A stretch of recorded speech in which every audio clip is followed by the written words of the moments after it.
சென்னையில் மாணவர்கள் மீதான தடியடி மற்றும் ஆர்டிஓ அலுவலக கட்டண உயர்வு உள்ளிட்டவற்றை கண்டித்து சிஐடியு சார்பில் ஆர்ப்பாட்டம் நடைபெற்றது.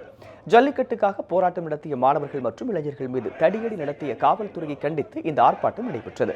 மேலும் வட்டார போக்குவரத்து அலுவலகங்களில் ஓட்டுநர் உரிமம் உள்ளிட்டவைகளுக்கான கட்டணம் பல மடங்கு அதிகரிக்கப்பட்டதை கண்டித்தும் இந்த போராட்டம் நடைபெற்றது. இதில் கலந்து கொண்டவர்கள் பெட்ரோல் டீசல் விலை உயர்வுக்கு எதிராகவும் முழக்கங்களை எழுப்பினர். அமைதியான முறையில் அறவழியில் போராடிய இளைஞர்கள், மாணவர்கள், பெண்கள் மீது கண்மூடித்தனமாக காவல்துறை தடியடி நடத்தியதை சிஐடியு வன்மையாக கண்டிக்கிறது. அதோடு இன்று நடைபெறக்கூடிய இந்த போராட்டம் என்பது தமிழ்நாடு முழுவதும் இன்று அனைத்து மாவட்டங்களிலும் இந்த போராட்டம் காவல்துறையினுடைய நடவடிக்கையை கண்டித்து நடைபெறக்கூடிய போராட்டம்.